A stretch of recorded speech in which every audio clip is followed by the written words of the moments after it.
Hi, I'm Marcel, and welcome to me screaming into the void, mostly about books.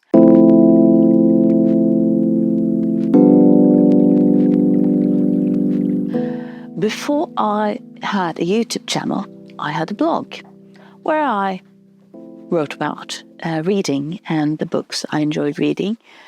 And that's where the name of this channel actually comes from. I wanted to talk about lesser known classical books. And now I want to try something a bit different. And you have to let me know if you think this format might work or not work. I want to revisit some of my old blog posts. So the one I want to try out first now is for the book Albertine by Krogh. Now this is a Norwegian author. The book was published in, I think, 1886.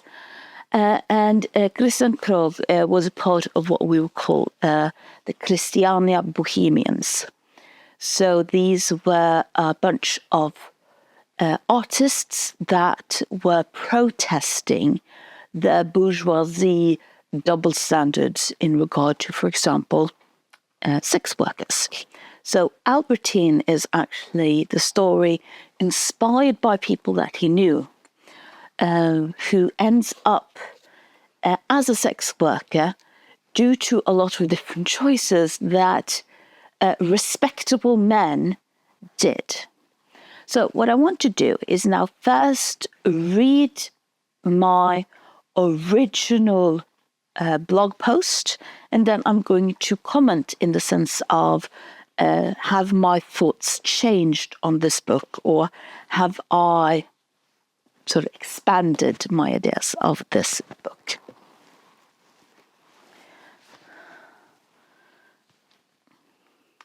When Krogh defended his book to the government after it was banned the day after it was published, he stated it was three parts of the book that was really important to him and that changed him. The first was the initial fear of ending up as a prostitute that the main character, Albertine, feels, and the events that pushes her into prostitution. The second was the treatment she experienced by the government that had stopped her being ashamed of being a prostitute.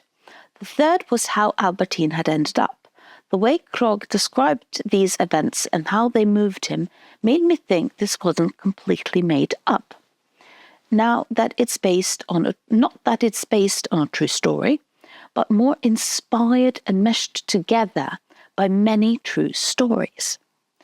Krogh was a part of the Christiania Bohème, a movement created by Hans Jäger and where different kinds of artists, like the painter Oda Krogh, which was the wife of the author, the painter Edvard Munch, who painted Scream, if you've ever seen that one, and you probably have because it's the second most reproduced painting in the world.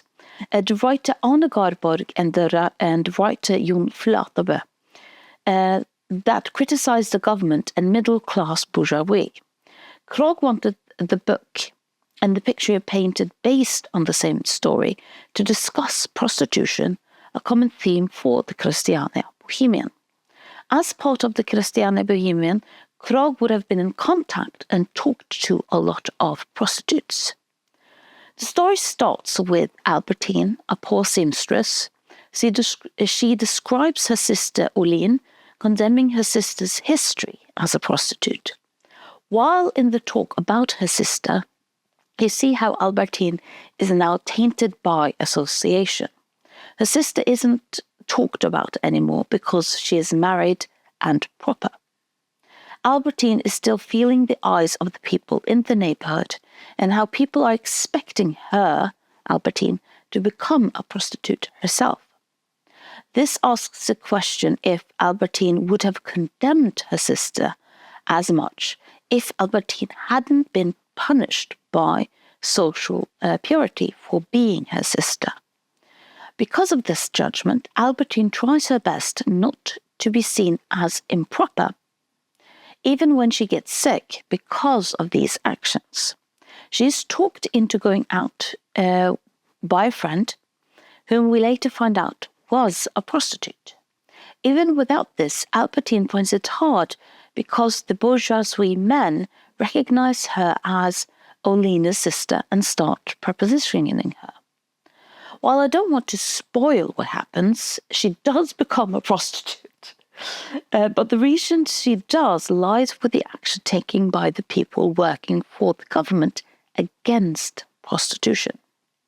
This contradiction with the bourgeoisie condemning prostitution, at the same time using them privately, were a very common theme with the Christiana Bohemian writers.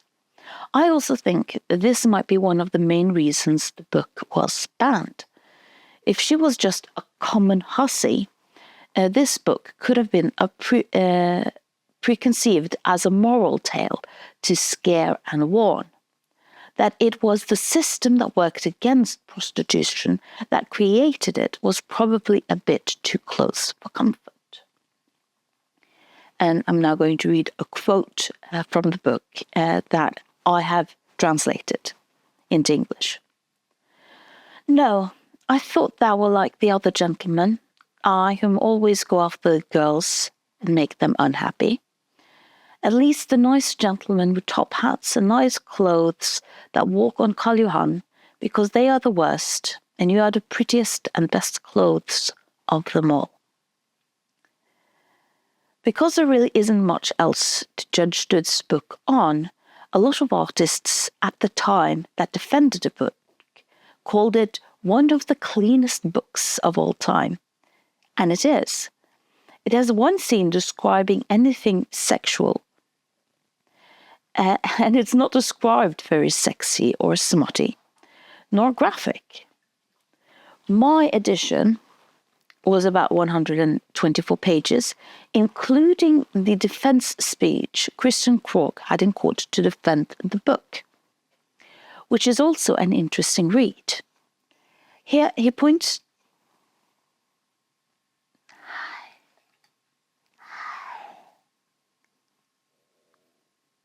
Kan du vente bitte lite grann? Ja, bitte lite grann. Og så skal jeg kose med deg. Ja. Jenta mi, det går fint. Det går fint. Ja. Ja. I apologize.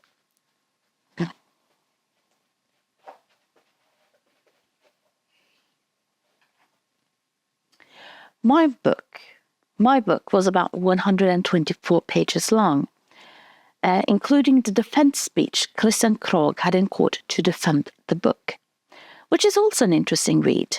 Here he points to the Constitution, whom at the time did have a paragraph giving people a right to free speech. He asks why people would have free speech if they can't talk about the things that are important to them. That who he is now is because of the stories surrounding these women. Now that he can be how then can he be asked to be silent? Prostitutes had to visit the police doctor to make sure they didn't have any STDs that could infect their bourgeois clients. My only complaint is that the book was so short. I felt like it jumped from plot point to plot point, showing the consequences and not the process. After the first act, the first plot point, she just, boom, is a prostitute. I would have loved him to dwell more on the inner feelings of Albertine around these things, especially since his writing style is very stream of consciousness and practically demands it. But he wanted to show how a person can be a victim of hypocritical systems, and he managed this very well. So that was my original review of this book. And he also had created a painting that shows Albertine at the police doctor, illustrating this sort of hypocrisy with, again, the bourgeoisie culture condemning prostitutes, yet having a lot of different sanctions on prostitutes because they themselves were the client. And what I sort of want to point out in regard to Christian Krogh is that a part of me, having sort of dwelled on this book and reread it, there is part of me that feels like Christian Krogh in his book probably has good intentions, is using what art is supposed to do, which is highlighting issues and asking, is this really how we think things should be? At the same time, I don't really feel like Albertine is a character in a large part of the book. She is a plot point. She is almost like a MacGuffin. She is what drives the plot forward. But it very, very much feels sometimes that Christian Krogh is using her to point out the hypocrisy of the bourgeoisie, not necessarily that Christian Krogh is very interested in her as a person and her as a character. And again, I think that is one of the main reasons why this book was originally banned, not necessarily because it was scandalous, or to put it in another word, it was scandalous because it was pointing out hypocrisy, not because it was a lot of sort of shameful things described in the book. So I do still like the book. I do still like Albertine as a character, and I empathize a lot with Albertine as a character. I almost wish she had a better book. I almost wish that she had a better conduit, someone who was interested in her as a person, and not just someone who wanted to use her as an example of why we should criticize the bourgeoisie's hypocrisy. So that is my original and my review and my more thoughts now that I am older, hopefully wiser. But number one, have you read Albertine, or have you read anything by the Christian Boheman? And second of all, do you have any other good stories about sort of pointing out the middle class hypocrisy in the way that this book does, or upper class hypocrisy in the way this book does, in the same way then the same people are both condemning a praxis, yet also creating systems because they're using the praxis?